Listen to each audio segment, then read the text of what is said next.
Today of all days that me I decided to go on an adventure. This is what is happening to me. Jesus, I was already weeping in the cab, but so I said, oh, my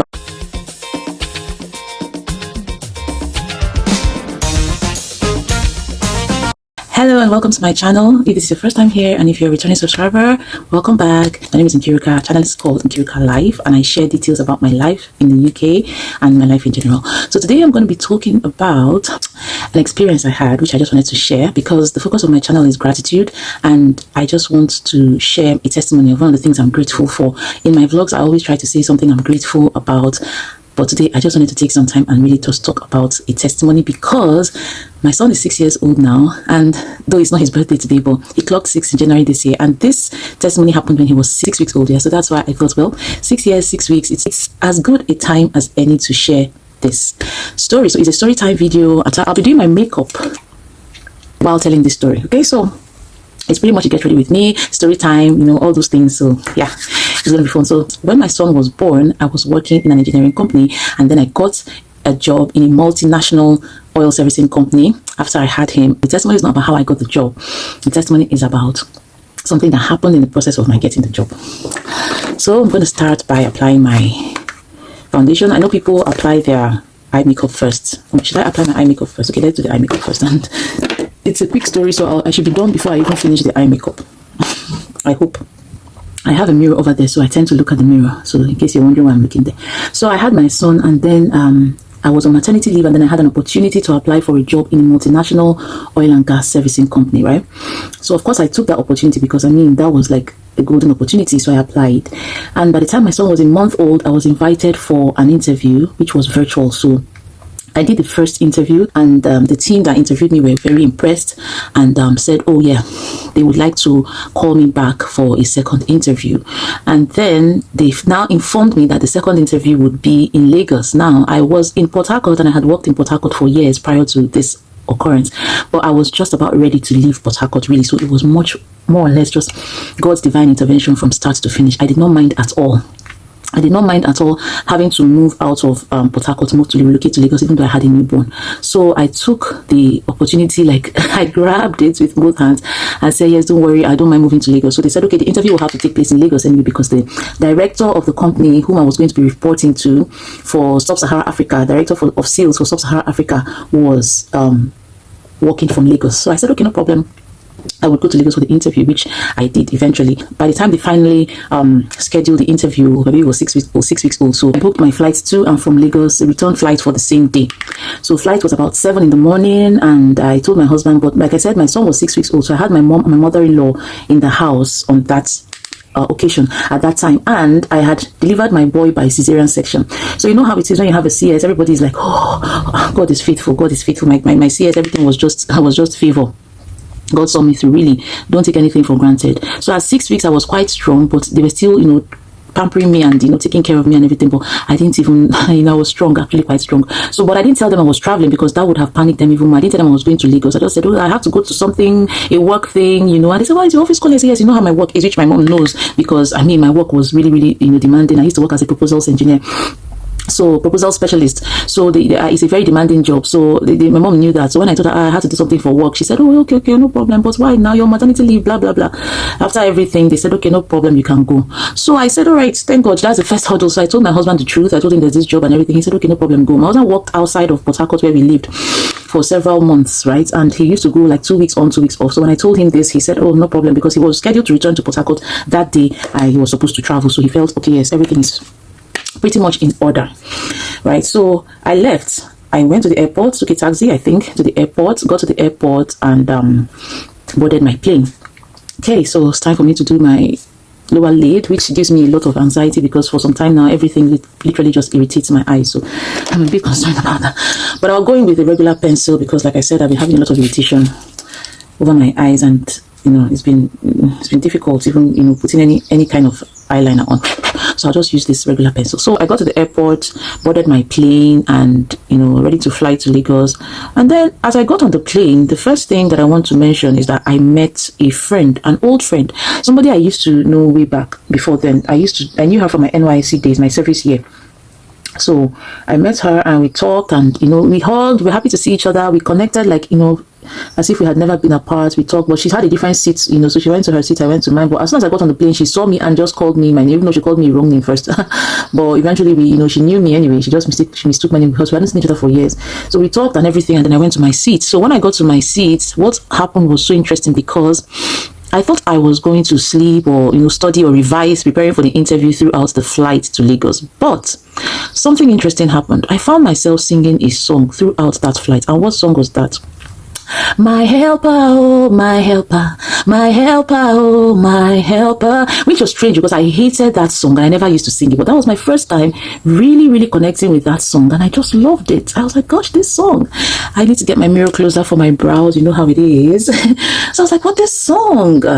I just felt my spirit, connecting and rising to that song, and it just felt like, wow, something special, something different was happening to me, and I worshiped God with that song. Usually when you travel now, even if you don't pray, when you travel, you will pray. You will pray on the plane.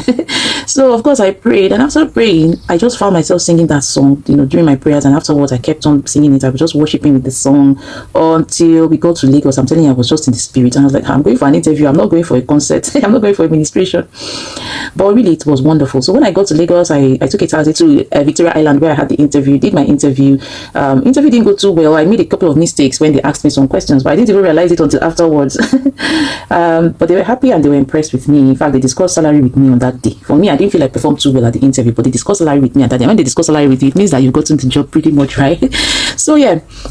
After the interview, I was quite happy. Then I called my cousin who lives in Lagos. She lives in Lekki, Ajah axis anyway. But she said, she wasn't at home. She was in Yaba, where her church is. And she was like, okay, let's hook up. Because my flight was for 5 p.m. So I felt, what am I rushing to the airport to do? Since I have my cousin, let me just hook up with her. And definitely I was going to need her if I was relocating to Lagos, because she lives in Ajah. So I had to see her, let her know what was happening, and that probably I would be needing her help, maybe a place to stay or something. When I eventually moved to Lagos, because obviously we had discussed salary expectations, which meant that I was getting the job. So after we chatted, and she told me, the airport is not far from here. That's when I go to Yaba. I said, my foundation just fell. Right? Let me just chill at hers. And with her, she was in church doing something at the church. She's a pastor. She said, let me just chill, and let's just chill. And when it's almost time for your flight, this was about 2:30. So she was like, let's just hang out and get something to eat. And then when it's almost time for your interview, you can go to the airport, because it's not far from here, it's just behind. That's what she said. So we went out to get something to eat, and then we sat and just chatted and gisted and everything. I was a nursing mom, so my breast was already getting full. I even had to go and express, but I couldn't keep the milk because I wasn't putting it in the fridge, so I had to pour it out, but my breasts were already getting full by this time because I was a nursing mom. So my baby was not on exclusive. Anyway, so we chatted, we gisted, and caught up and everything. And then at a certain point, I said, no, I have to go. This was about 3:30. It wasn't too late. I said, no, I have to go. So she said, okay, it's not far, just take a taxi. So I took a taxi, which was a mistake. I should have taken a bike, because when I got on the taxi and we exited Yaba, approaching the airport, we just hit long traffic. My goodness, I sat in that taxi and I almost peed myself, because I just could not imagine myself missing that flight. I had a 6-month-old at home who was being well taken care of anyway by his grandmoms, but I was a first-time mom. So this was my first time being away from my child for even for longer than 12 hours, and then I was going to be away from him for 24 good hours, because if I missed that flight, I would have to sleep in Lagos. I was almost peeing myself, and I started begging this guy, please, can you find another route to take? Please, can you find another route to take? He said, there's no other route. Other routes are even longer, blah, blah, blah. Now, if you live in Lagos, you will know this about Uber rides. If I'm mistaken, please correct me in the comments. Uber drivers in Lagos like to take the longest route possible because they make more money. I don't trust Uber in Lagos. Here, before you pay for the ride, they will triangulate the journey and give you the exact routes that the driver would follow to get you to your destination. But in Lagos, they leave it up to chance, because I know circumstances could actually affect this, right? So drivers could be in a bind and need to take another route, so they leave it up to chance, and the drivers take advantage of this, and they just basically follow the longest route that will get them the most cash. So I don't trust them. So when the guy told me that I know the other routes are longer, I was worried, because as I sit in that traffic, his money is counted. I started crying. I pleaded with this guy until I started crying. I said, guy, please, I have a newborn at home. Please, can you get me out of this traffic? The guy said, auntie, we can't even get out because it was gridlocked, back and front, everywhere blocked. Can you believe that? Hey, today of all days, that's me. I decided to go on an adventure. This is what is happening to me, Jesus. So after a few minutes, I was already weeping in the cab. But God had already gone ahead of me, because that my friend that I met on the plane, coincidentally, works with Arik Air. Can you believe that? She works with Arik Air. That was the airline I booked my flights to and from Lagos on. What are the odds that you meet someone on the plane that was your friend on your 2 flight that works for the airline that you have booked the flight on? I'm not dressing you up, Daddy will dress you up. What are the odds? I remembered my friend and I immediately gave her a call. Now, before I continue, this is a disclaimer. I'm not a makeup artist, neither am I a professional makeup user. I just managed to buy foundation recently. If I didn't buy, my mother dashed me. So what is going to happen right now is all those contouring things I know they do. This is basically my makeup. Yes. So I'm going to do a little bit of a blush anyway because I'm on camera. So I called my friend and I said to her, babe, I am in trouble. And she said, what happened? And I began to tell her the whole stories. Hey, I don't put blush on my blush on my brush. I have to rub it all out. So I said, my love, look at what has happened to me. I'm in a taxi and my baby is at home and I'm in traffic. I'm about to miss my flight. She said, yes, you are about to miss your flight, but I will advise you to get off that taxi immediately and get on a bike. And I said, okay. And she said, send me your details. I will call the front office and have them check you in immediately. If not be good, we be. So I called her, I sent her my details, and then she did her magic. Pretty much, she did her magic. Your girl jumped down from the taxi, got on a bike, and started heading to where? Airport. Which was why I said I should have taken a bike from my cousin's frontage. I would have been at the airport by that time. I should have taken Okada. So I took a bike, paid the taxi driver, and got myself out of that mess and headed straight to the airport. When I got to the airport, I was treated like a VIP. That girl, anybody that knows her, in fact, I'll send her this video. God bless you, wherever you are. God bless you. God bless you. I will never forget this testimony. That is why this is the first testimony I'm sharing on my channel. I'll be sharing more testimonies, so be sure to subscribe and like. And if you have a testimony you want to share, feel free to contact me. I'll bring you on my channel to share, because here we're all about the good news, gratitude, and telling the good things that God has done for us. Okay, that's what I do on my channel. Gratitude is my focus. Right. So this is my powder. I'm not going to show it because it's very old, but I'll show it. It's old. It's almost, I don't even know the name. Kiss Beauty, nothing special. Green tea compact powder. Wow, I didn't even know that was there. So I got to the airport. I was treated like a VIP. Period. VIP. From the gates, as soon as I entered, I got down from the bike. I started running. When I walked in, I started running from that entrance. As I was running, everybody was just saying, as if they were positioned there to receive me. Are you a star? Go. Are you a star? Go on. Are you a star? Go on. Are you a star? Go on. Are you a star? Go on. Are you a star? That was how I ran all the way from that entrance to the plane and sat in my chair. Nobody stopped me. I didn't do checking. Nothing. They were already waiting for me. I felt like a VIP. I felt like a VIP. You see this life, eh? Who you know matters a lot. Relationships are something that we should never ever take for granted. Relationships are the most important thing in business, in whatever you are doing. Maintaining relationship is a skill that everybody should cultivate and develop. If not for that relationship, this story would have been different. I got to Lagos at about 7 p.m. My husband was already waiting for me at the airport. And when I told them the story as I arrived at my house, everybody was in awe.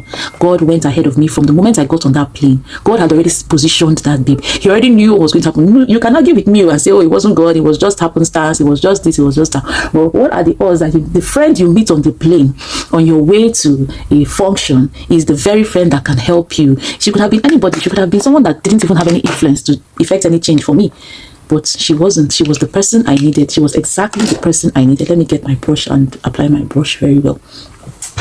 Let me get my brush and apply my blush.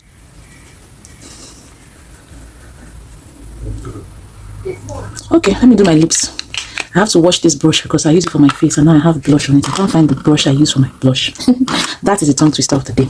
So that was how God saved me from it should have been a night of misery, because if I hadn't gotten to my boy that night, I'm sure I would have been miserable. So that is my testimony. Let's do the lips. I loved.